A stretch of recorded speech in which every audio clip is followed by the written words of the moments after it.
வணக்கம். இன்னைக்கு நம்ம பார்க்க போறது என்ன அப்படின்னு பாத்தீங்கன்னா அகப்பொருள் இலக்கணத்தை தான் பார்க்க போறோம். இந்த அகப்பொருள் இலக்கணத்துல கருப்பொருட்களை பத்தி பார்க்க போறோம். கருப்பொருட்கள் மொத்தம் எத்தனை அப்படின்னு பாத்தீங்கன்னா 13 கருப்பொருட்கள் இருக்கு. அதாவது தெய்வம், மக்கள்,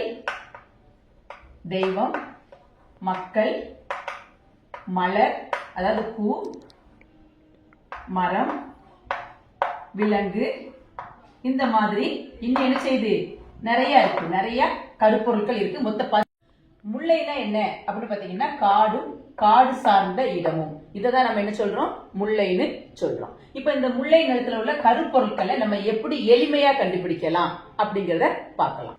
இப்போ இதை கண்டுபிடிக்க எளிமையான வழி பாருங்க. எங்கெல்லாம் காடு அப்படிங்கிற வார்த்தை வருதோ அந்த காடுங்கிற வார்த்தை வந்தா அது முல்லை நிலம்.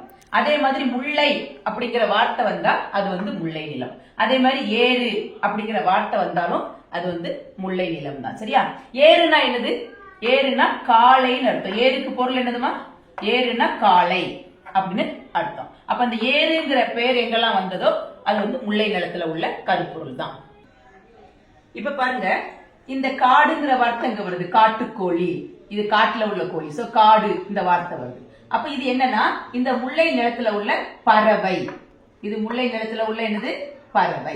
அதே மாதிரி பாருங்க, காட்டாறு, அந்த காட்டுல உள்ள ஆறு.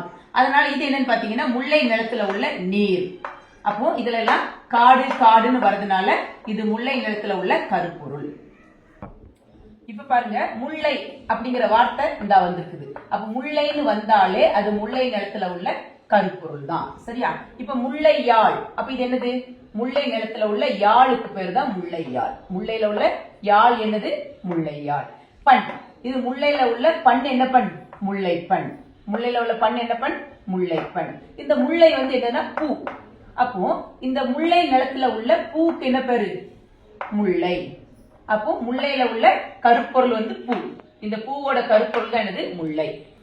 இப்ப பாருங்க, இந்த ஏறுங்கிற வார்த்தை இதுல வந்திருக்கு.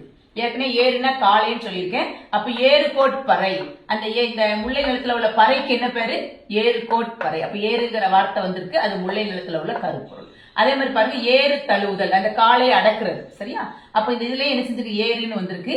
அப்ப இது முல்லை நிலத்துல உள்ள இது என்னது? தொழில். இது முல்லை நிலத்துல உள்ள என்னது? தொழில். அப்போ நல்லா கவனிக்கணும். காடுன்னு எங்க வந்தாலும் சரி அது முல்லை நிலத்துல உள்ள கருப்பொருள். முல்லைன்னு எங்க வந்தாலும் அது முல்லை நிலத்துல உள்ள என்னது? கருப்பொருள். ஏறு அப்படிங்கிறது எங்க வந்தாலும் சரி அது முல்லை நிலத்துல உள்ள கருப்பொருள். எடுத்துக்காட்டுக்கு இந்த பாருங்க, ஏறுங்கிற வார்த்தை வந்திருக்கு. அப்ப ஏறு கோட்பறை, ஏறு தழுவுதல்.